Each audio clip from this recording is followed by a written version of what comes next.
Всем привет! Сегодня у нас на обзоре кофе от Daloni, смесь 100% арабики для Dolce Vita.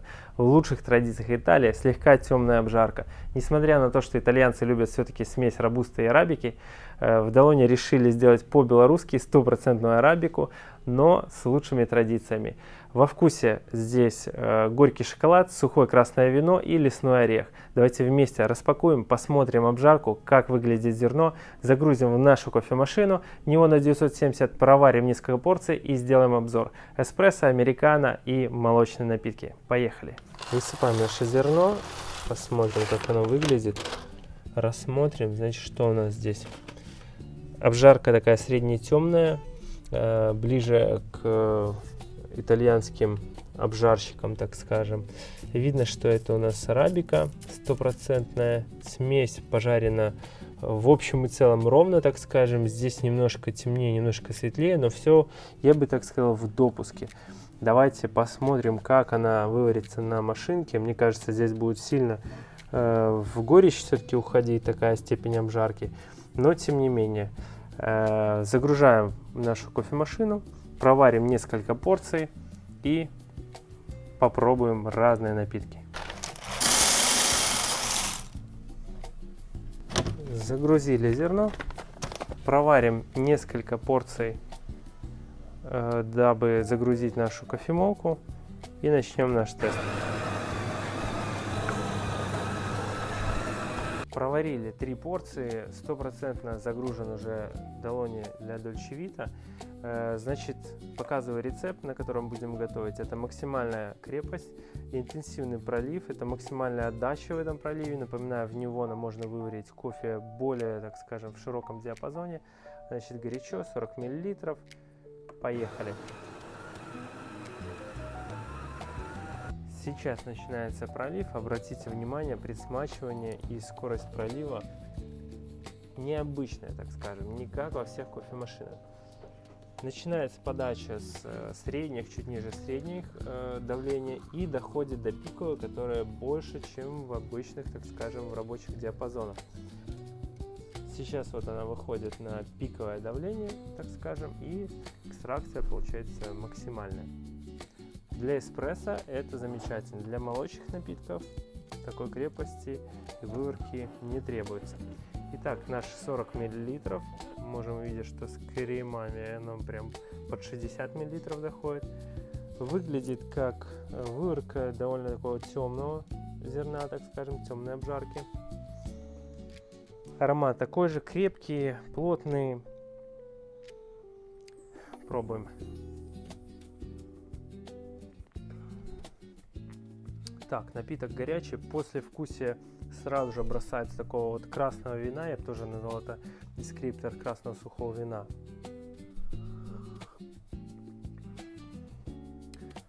Плотное тело, крепкий вкус и аромат, больше уходит в горечь, даже несмотря на то, что у него она очень хорошо вытягивает всю кислотность, ее здесь практически нет, все уходит в такую горечь. Это, конечно, дает темная обжарка, но не испорченное зерно. Вот часто можно встретить производителей, которые делают такую вот средне-темную обжарку, и они просто как портят зерно, так скажем. Оно явно такой привкус уже горечи, ну просто испорченное зерно. Так, пробуем еще. Я понимаю, чего добивались Daloni. Это итальянская фишка вот такого вот крепкого горького кофе.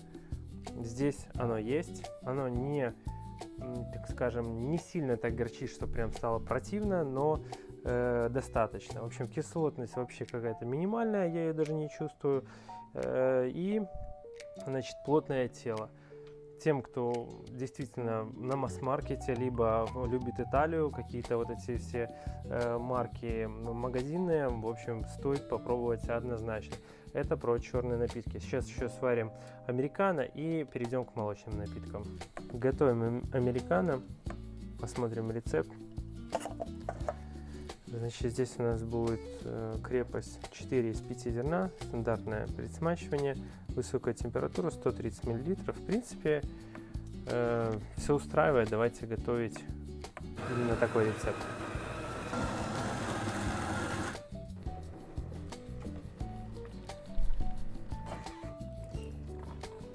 Классический рецепт американо — это у нас идет эспрессо и доливается горячей водой.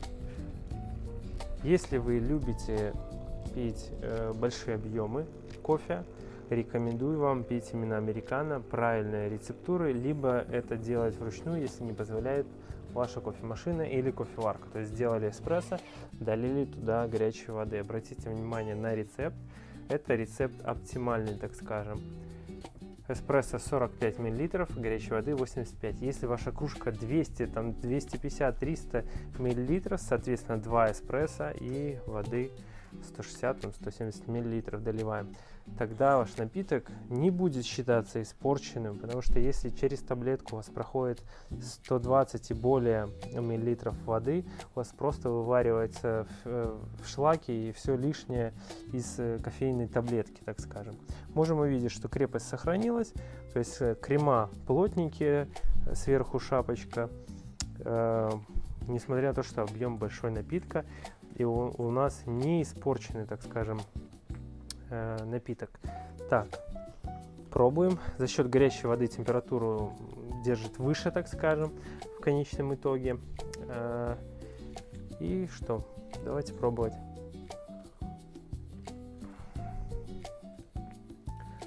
В американо очень важно, чтобы не было никаких привкусов посторонних, чтобы чистый наш дескриптор зерна оставался, сохранялся и растягивался, так скажем, на объем. Вот любители большого объема, переходите на американо. Если не с первой кружки, то со второй, с третьей, с пятой вы поймете, что это гораздо лучше, чем вы пили испорченный лунго, так скажем. Лунго — это длинный эспрессо, а если больше 120 мл, это уже вообще испорченный тоже напиточек, так скажем.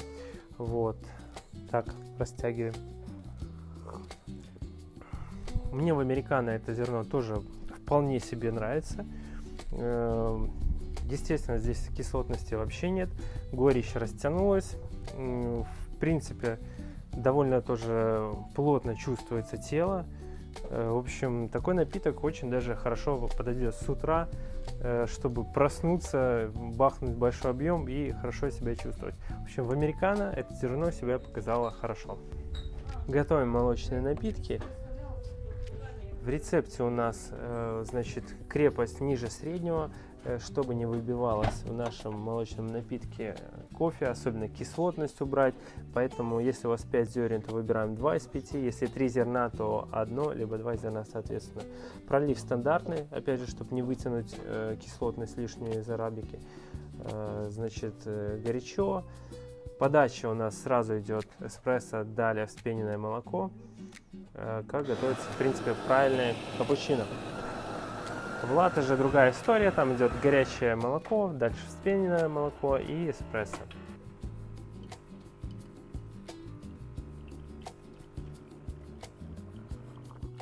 Для молочных напитков выбирайте не кислые сорта арабики, либо смесь арабики с робустой, соответственно, не кислая.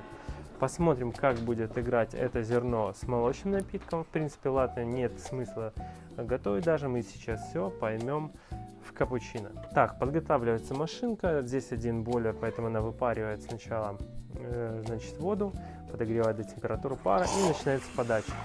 Подключается воздух, и это у нас уже вспененное молоко.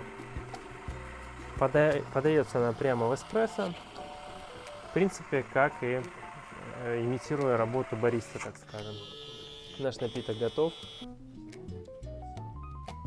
Здесь у нас смешанное, получается, вспененное молоко и эспрессо наш. Можно не размешивать уже даже. Посмотрим плотность, кремообразность. Но это больше уже идет к свойствам машины самой непосредственно. Вот такой вот получился напиток.